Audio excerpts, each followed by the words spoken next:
Thank you, Florence.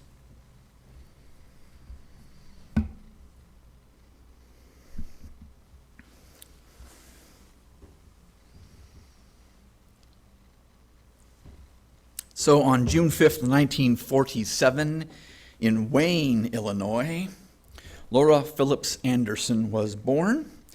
So I wish a happy 75th birthday to Laurie Anderson, the performance artist, pop star, and inventor.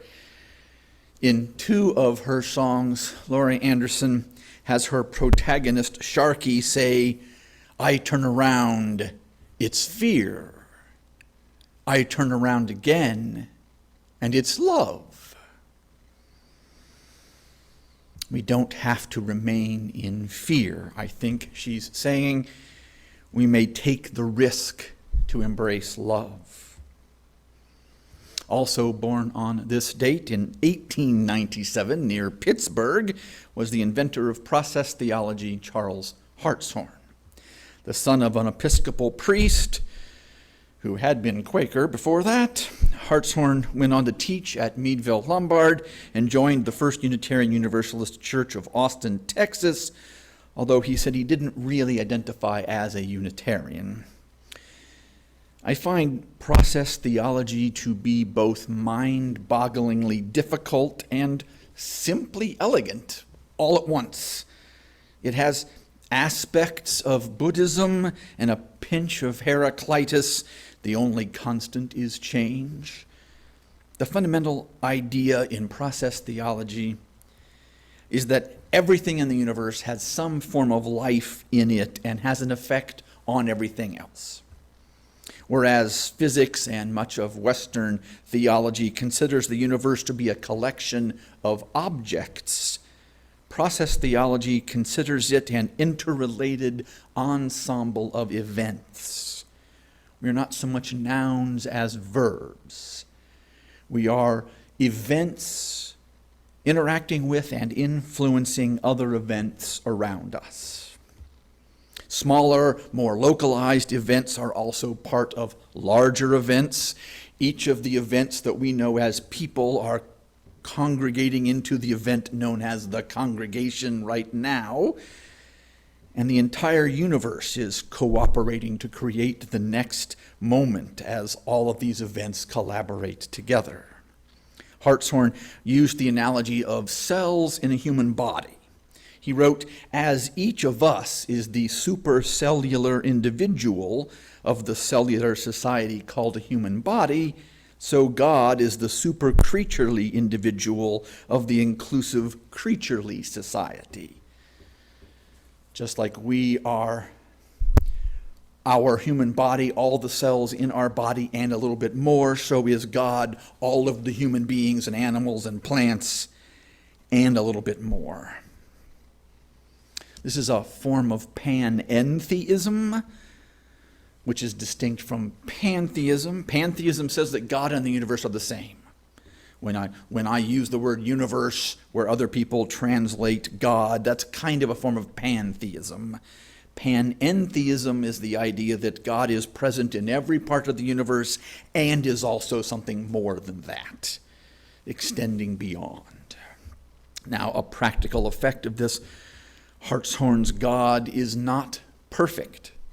God is learning and growing and evolving, just as all of us component events are also evolving. As we evolve, if we develop more goodness, more kindness, more authenticity, then likewise does God become more good and kind and courageous. And as some events become more cruel or more selfish, then our universe and God do so too. Our choices matter. It also means that God is not all-powerful.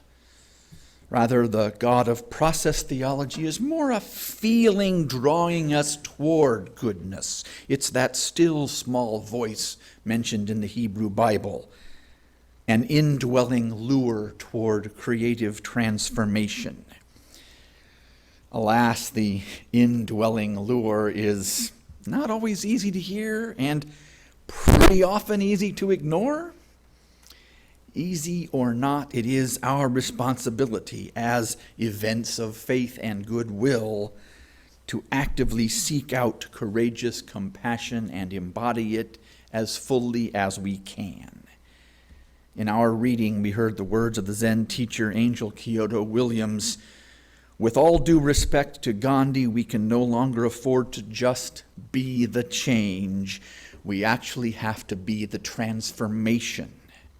We have to transcend the construct we find ourselves in.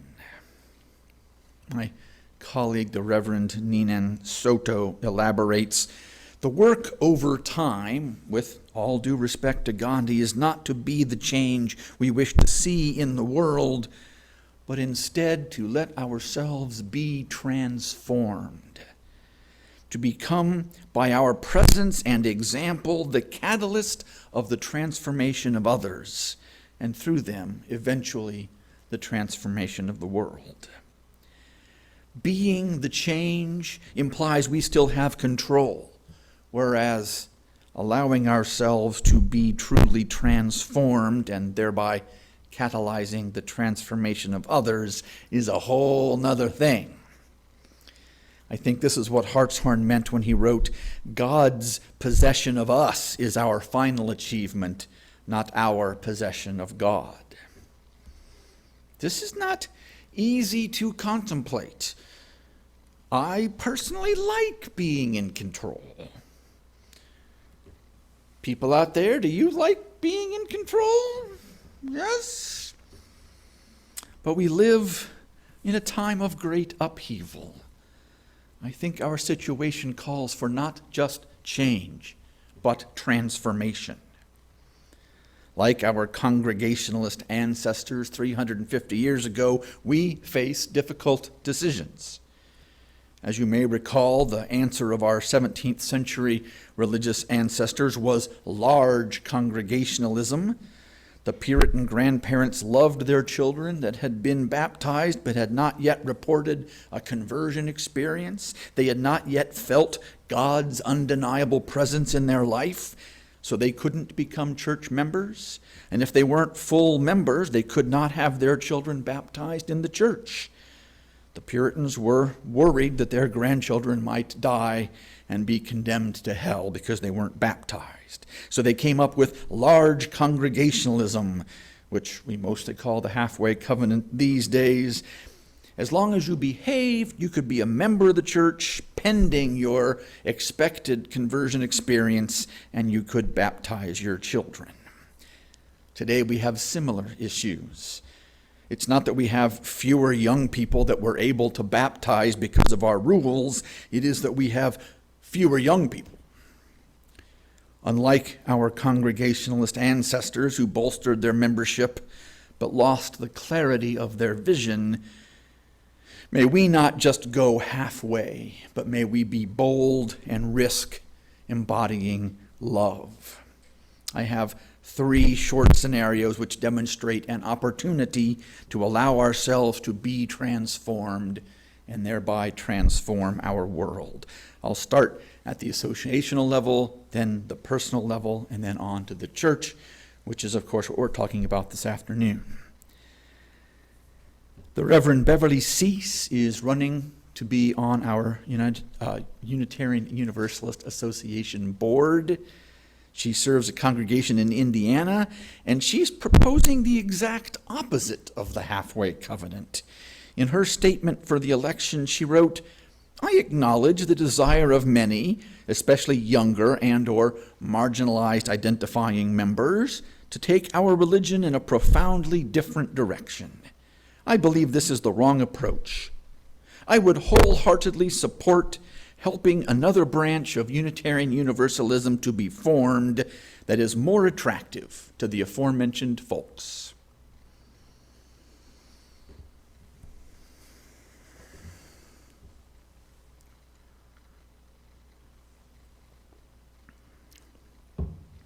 Undoing racism is hard. Understanding how we are complicit in the white supremacy culture of our nation is not fun. but creating another branch of Unitarian Universalism so that the older white folks can keep meeting in their comfortable denial cannot be the answer. The indwelling lure of goodness and equity compels me toward transformation and the full embrace and welcoming all people into our congregations. Personally, I've been supporter of reproductive health care for a long time. I have done some work in it. I feel that everyone who wants an abortion should be allowed to have one. I have served as a clinic escort for a hot second.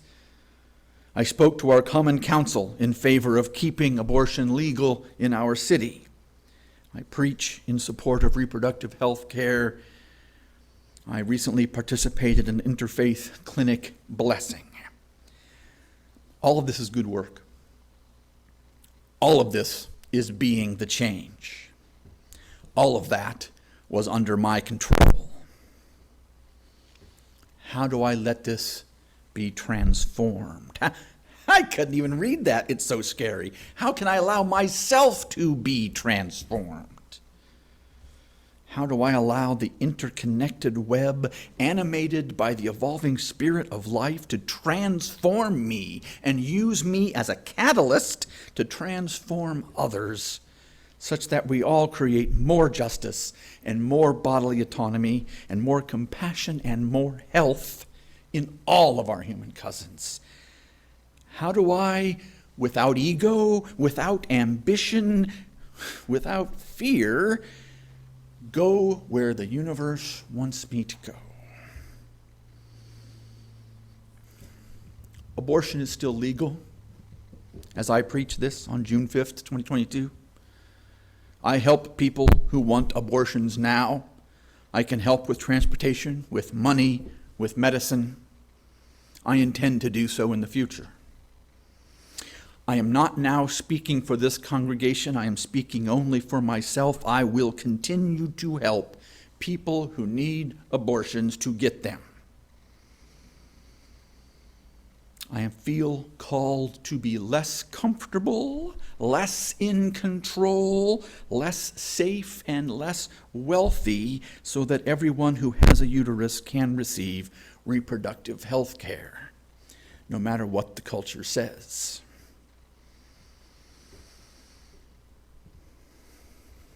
And the congregational level. The congregation might well choose reproductive health care to be one of the things that animates us going forward. We might be more concerned about gun safety or feeding our human cousins. Somehow focusing inward and outward at the same time, robust attention to supporting families with young children seems to be important here. Studying and acting on a significant issue in our community seems to be important here.